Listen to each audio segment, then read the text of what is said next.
We are going to look at the free radical addition of a halogen to a conjugated pi system.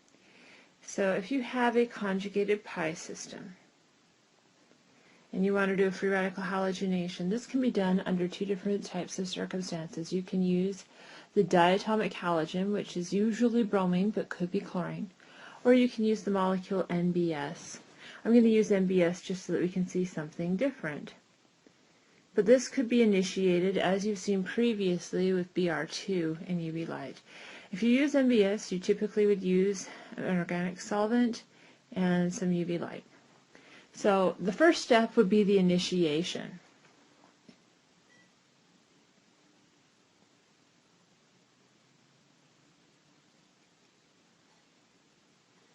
With NBS,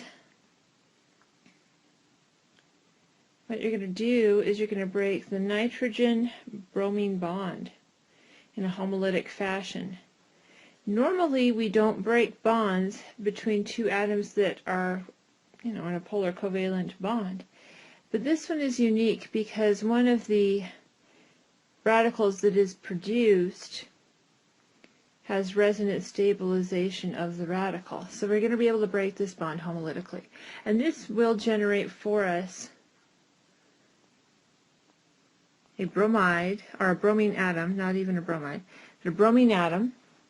And it also generates for us this other radical, which has resonance stabilization through the conjugated pi system.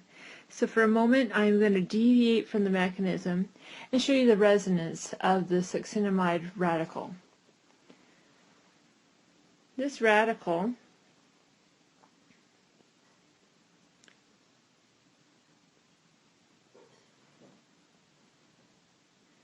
is part of a conjugated pi system with the 2 carbons and the 2 oxygens, since all of these atoms are sp2 hybridized.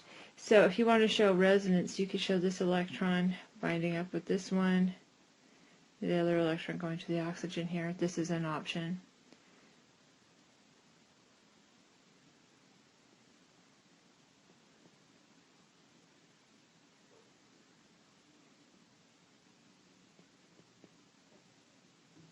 And the radical would now show up on the oxygen.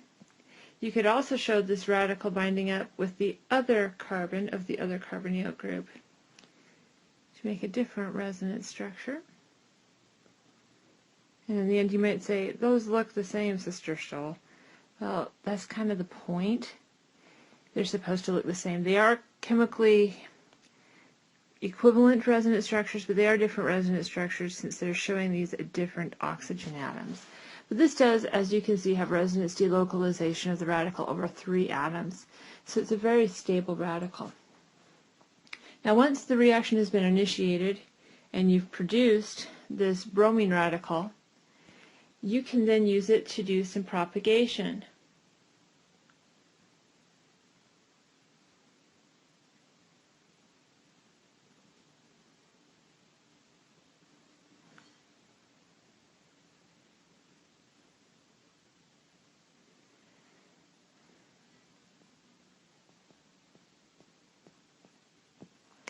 Now, this reaction is always a free radical addition of a halogen to an alkane.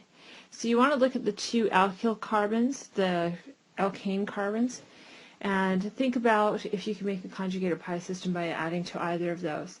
If you added to the carbon I'm showing in blue here, right here, you would have a conjugated pi system through this part of the molecule, but it'd only have 2 resonance structures. If you added it here, you would have resonance through the entire conjugated pi system. So you want to use the one that would make the most stable radical.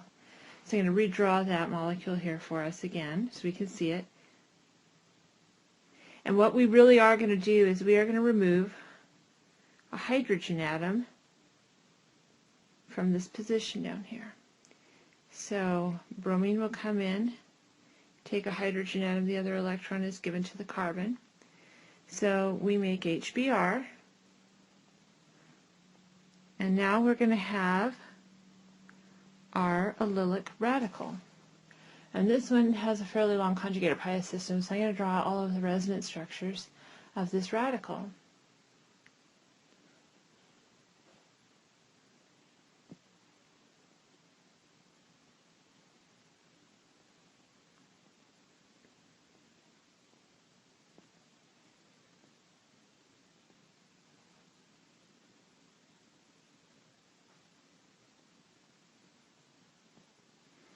So there are 3 resonance structures for this particular radical.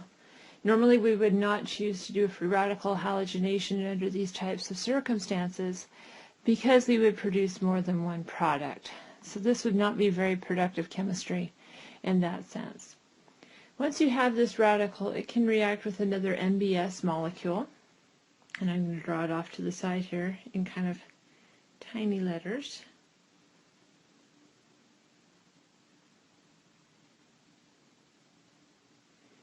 And I don't want to draw in all of the electrons and all of the atoms, so I'm not going to. But the point is, these radicals can react with the radicals you see here. It's another propagation step. So we could have the bromine add to this position. The electron goes back to the nitrogen. Or it could do this with the other 2 as well. As a result of this, you're going to end up with 3 products in this particular case.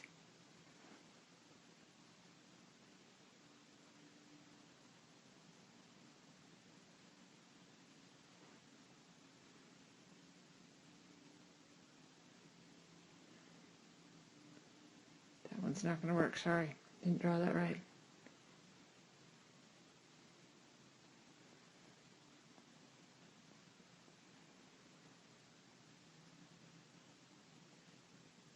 Okay, these are the 3 products that we would form.